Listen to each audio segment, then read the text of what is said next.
Hello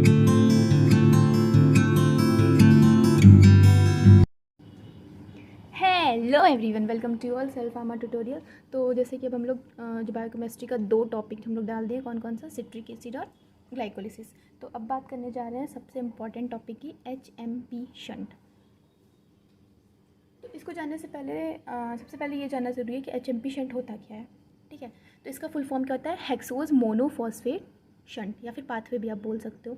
तो अभी तक हम लोगों ने अगर एक बार ओवरव्यू की जाए इस चीज़ों को, तो क्या क्या देख लिया, एक बार देखते हैं। ठीक है, तो क्या क्या देखा। पहला तो हम लोगों ने ग्लाइकोलिसिस समझ लिया कि ग्लाइकोलिसिस होता क्या है। दूसरा हम लोगों ने देख लिया कि TCA होता क्या है। ठीक है, अब हम लोगों ने एक चीज़ देखी थी कि दोनों सेम, मतलब क्या होती है, सेम प्रोसेस होती है, एक दूसरे से अटैच होती है, जो कि ATP प्रोडक्शन में हेल्प करती हैं। और मैंने इंट्रोडक्शन में ये भी बताया था कि एक अलग से पाथवे होता है जिसको HMP बोलते हैं। तो इस HMP का शंट का मेन मतलब क्या होता है, ये सेम पाथवे होता है हमारे ग्लाइकोलिसिस और TCA की तरह।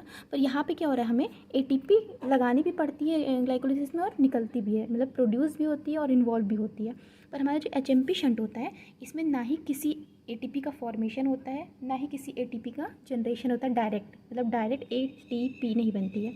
हाँ, NADPH बनता है। तो ये तो ATP बनाता है, कितना ATP बनाता है, एक NADPH, 3 ATP बनाता है। लेकिन यहाँ इनडायरेक्ट NADP बन रही है ना, ATP बन रही है। और यहाँ पे हमारा कोई भी लेकिन इनडायरेक्ट ATP का इन्वॉल्वमेंट नहीं होता है। तो पहले तो हमें HMP से ये पता चल गया, HMP शंट से। अब देखते हैं थोड़ा सा इसके रिएक्शन से। बहुत ईजी है, देखो लग रहा होगा बहुत टफ है, पर मेरे साथ साथ चलते चलो, पेपर कॉपी ले लो, उसको बनाते चलो, क्योंकि स्ट्रक्चर मैं नहीं बनाई हूँ, सिर्फ मैं नाम जल्दी जल्दी बता रही हूँ और एंजाइम कौन से इन्वॉल्व है, कहाँ पर हमें NADPH बन रहा है और कितनी आप लोग बता दोगे, चलो मैं बता दूँगी कितनी ATP यहाँ पर बन रही है इनडायरेक्ट फॉर्म में। डायरेक्ट फॉर्म में आपको कहीं पर भी एक भी ATP का फॉर्मेशन नहीं होगा।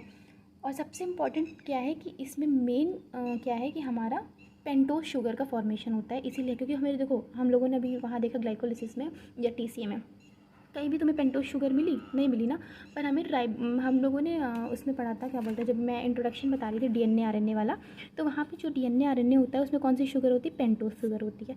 तो ये पेंटोज शुगर हमें कहाँ से मिलेगी, हमें ये HMP शंट जो होता है ना, यही पेंटोज शुगर देता है, जिसकी वजह से क्या होता है, DNA RNA इन सब का क्या होता है, फॉर्मेशन हो पाता है। ठीक है, तो एक तो सबसे इंपॉर्टेंट चीज़ होगी कि पेंटोज शुगर, और दूसरा हमारा NADPH मिलता है।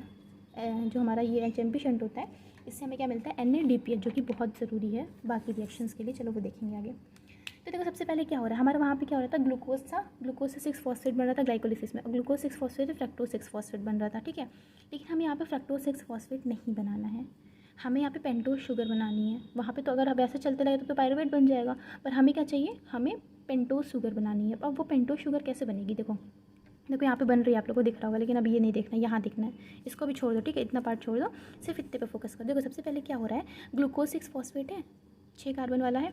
यहाँ पे जो ब्रैकेट में लिखा हुआ है ना, ये सभी कार्बन है कि कितने कार्बन होते हैं, ग्लूकोज में तो 6 कार्बन होते हैं, इतना तो पता ही है। तो ग्लूकोज 6 फॉस्फेट। अब देखो NADPH यानी DP, ये ऑक्सीडाइज फॉर्म होता है, DP मतलब प्लस, ये ऑक्सीडाइज फॉर्म होता है। जब ये रेड्यूस हो जाता है in the presence of G6PD, glucose 6 phosphate dehydrogenase, तो क्या बनता है, 6 फॉस्फो ग्लूकोनोलैक्टोन बनता है। ठीक है, अब ये 6 कार्बन वाला ये भी होता है। अब ग्लूकोनोलैक्टोन हाइड्रोलेज आता है, यानी हाइड्रोलेज मतलब क्या होता है, वहाँ से लैक्टोन ग्रुप जो होता है वो होता है हमारा रिमूव हो जाता है, और वहाँ पे क्या हो जाता है, फॉस्फोग्लूकोनेट हो जाता है, ये भी 6 कार्बन वाले होते हैं। अब फिर से हमारा एक रिडक्टेज वाला आएगा, यानी डिहाइड्रोजिनेज आएगा, फॉस्फोग्लूकोनेट, इसी का डिहाइड्रोजिनेज लगा देना है। तो अब क्या करेगा, ये हमारा 6 फॉस्फोग्लूकोड से एक 6 कार्बन जो होगा वो रिमूव हो जाएगा, और हमारा राइबोस 5 फॉस्फेट फाइनली बन गया, मिल गई 5 कार्बन वाली शुगर। लेकिन सिर्फ 5 कार्बन वाली शुगर से काम नहीं चलेगा, हमें 5 कार्बन वाली जो उसके अल्टरनेटिव फॉर्म्स होते हैं वो भी बनाना पड़ता है। ठीक है, तो अब देखो राइबोलोज 5 फॉस्फेट अब क्या करता है, बनाता है किसको, क्या बनता है इसे, जाइलोज 5 फॉस्फेट, और क्या बनता है, राइबोलोज 5 फॉस्फेट बनता है। ठीक है, तो इन क्या बनता है, राइबोलोज 5 फॉस्फेट से 2 चीज़ें बनती हैं, एक 5 कार्बन वाली ये बनती है, एक 5 कार्बन वाली ये भी बनती हैं। तो ये दोनों ही 5-5 कार्बन वाली, यानी ये जो होता है 2 रिएक्शन बनाता है, एक ये रिएक्शन एक रिएक्शन। अब ये दोनों रिएक्शन जो होती है TPP के प्रेजेंस में ट्रांसकीटोलेज, ठीक है, ट्रांसकीटोलेज जो होता है ये एंजाइम आता है, इसके प्रेजेंस में क्या आता है, सीडोहेप्टुलोज बन जाता है, और क्या बनता है, ग्लिसरॉल्डिहाइड 3 फॉस्फेट बन जाता है। तो ये बन गया हमारा, देखो 5 कार्बन से हमारी कितनी कार्बन बन गई, 7 वाली बन गई। ठीक है, और यहाँ पे 5 कार्बन से कितनी बन गई, 3 कार्बन वाली बन गई। ठीक है, अच्छा एक चीज़ और, शायद यहाँ पे ये जो राइबोलोज 5 फॉस्फेट है ये यहाँ पे आ जाएगा। ठीक है, तो राइबोलोज 5 फॉस्फेट एपीमर मतलब क्या होता है, एपीमर डायमर होता है ना, एपीमर जो होते हैं यानी जो हमारा जाइलोज 5 फॉस्फेट है, ये इसका किसका है, राइबोलोज का एपीमर होता है। और यहाँ पे क्या होता है, कीटो आइसोमरेज होते हैं, यानी कीटो ग्रुप जुड़ जाता है। नहीं सही है, सॉरी यहीं पे रहेगा ये ट्रांसकीटोलोज ये कन्वर्ट हो रहा है, पर ये डायरेक्ट जो कन्वर्ट हो रहा है ये 7 कार्बन वाला बना रहा है। ये देखो 5 और 5 कितने कार्बन हुए, ये और ये 10 कार्बन हुए, और ये 7 वाला तो सीडो बन गया। अब बचे कितने, 3, तो 3 ग्लिसरॉल्डिहाइड फॉस्फेट बना लेगा। अब ट्रांसकीटोलेज था, अब हमारा ट्रांस एल्डोलेज आ जाएगा, एल्डिहाइड। तो एल्डिहाइड से क्या बनेगा, 4 कार्बन वाला हमारा इरिथ्रोज बन जाएगा और 6 कार्बन वाला हमारा नॉर्मल फ्रक्टोज बन जाएगा।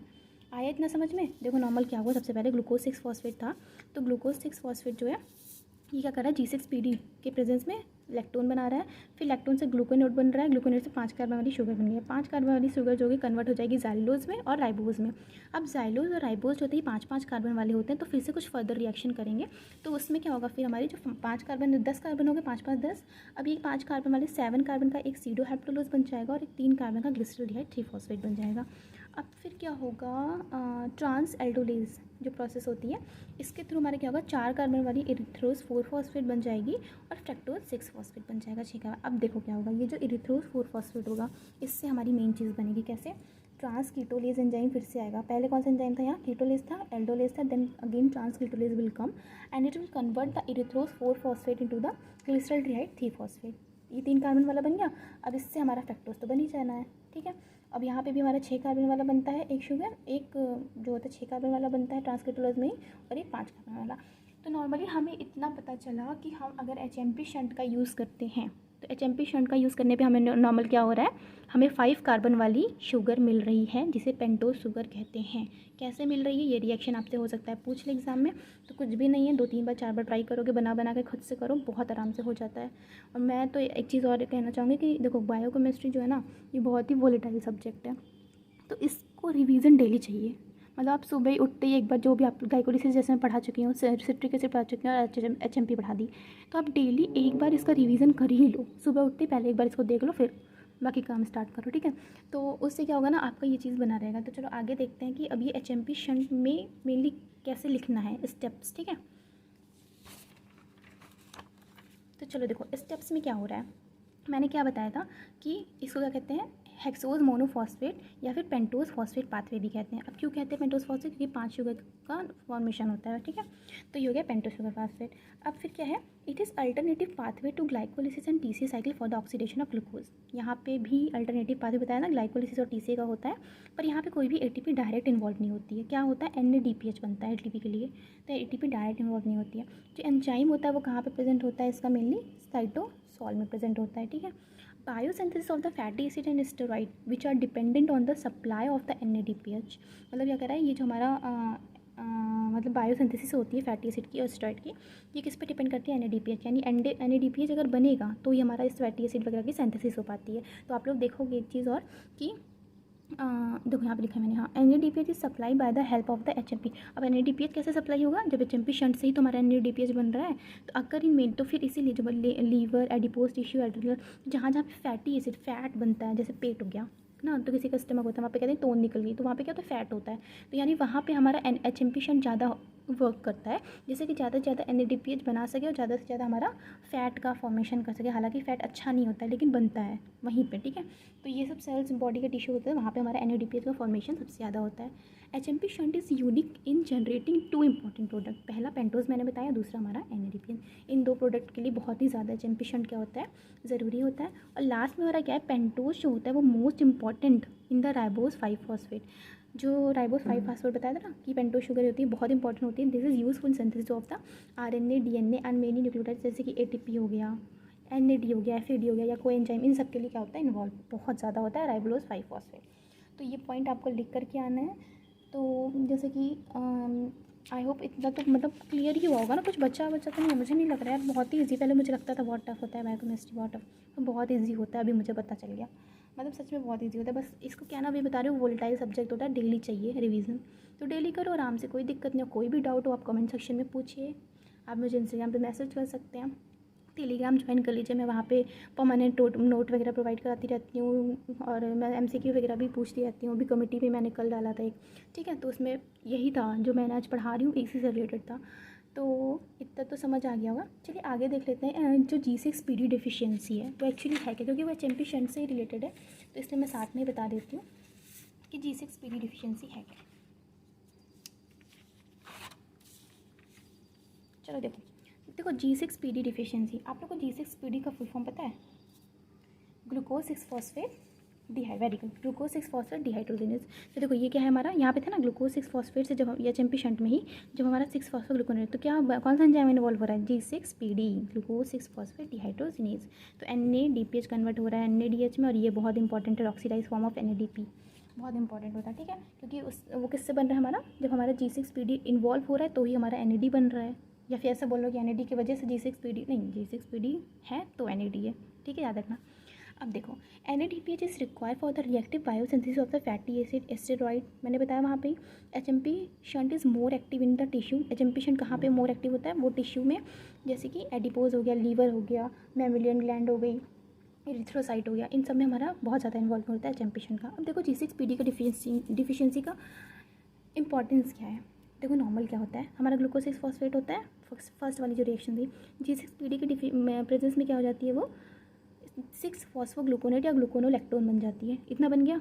अब क्या होता है, हमारा NADPH प्रोड्यूस होता है, NADP से NADPH प्रोड्यूस होता है।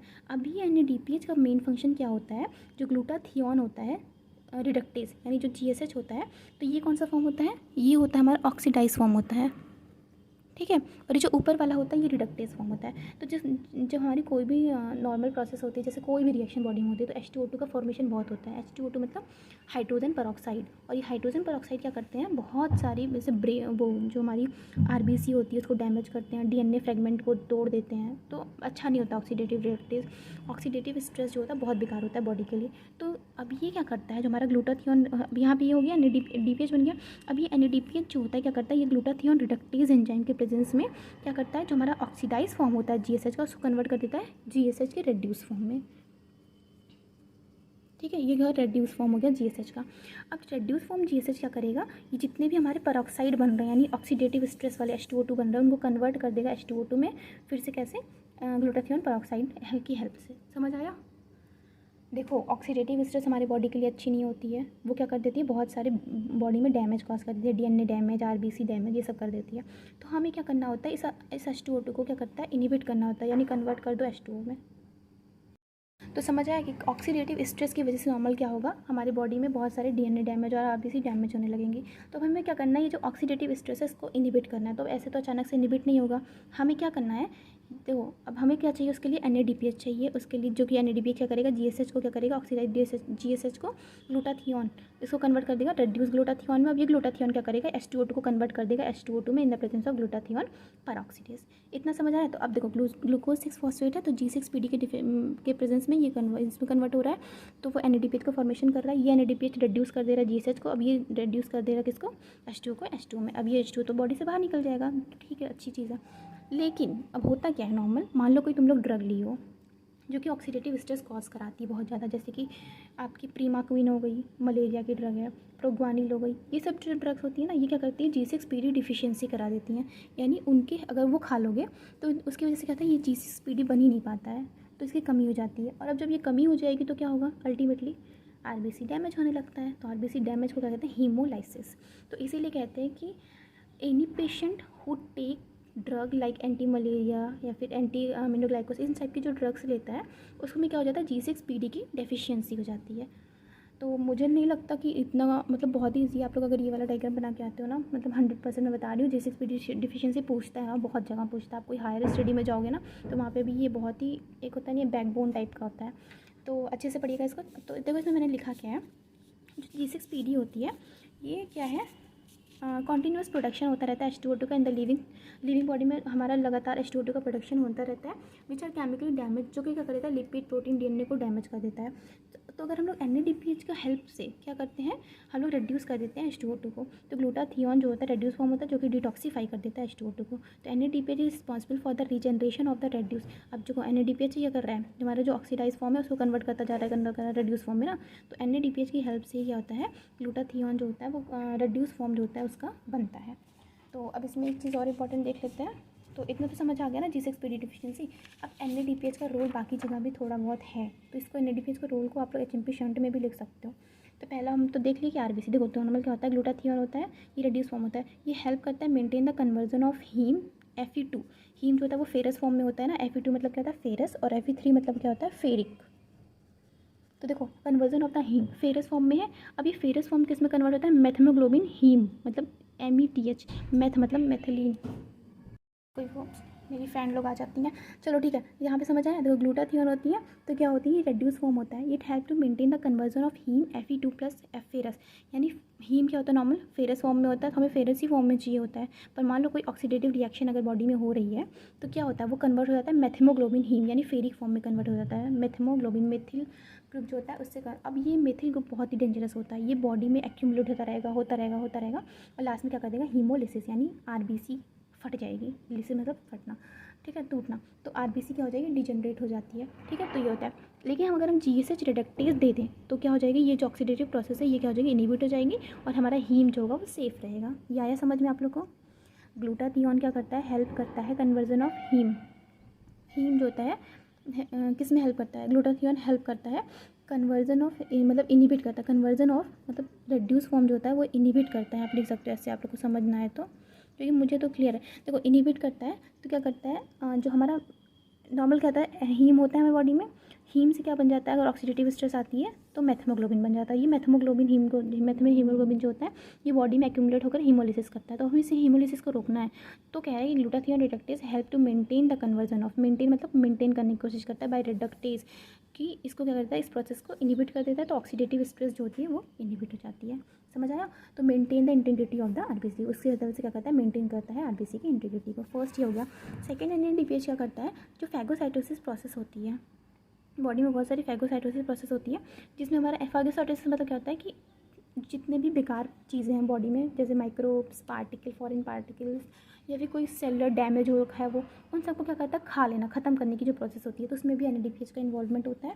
Last but not least microsomal P450, liver में जो होता है मेटाबॉलिज्म के लिए एंजाइम प्रेजेंट होता है, माइक्रोसोमल P450 सिस्टम ये होता है P450। इसकी हेल्प से क्या होता है, मेटाबॉलिज्म होता है बॉडी में।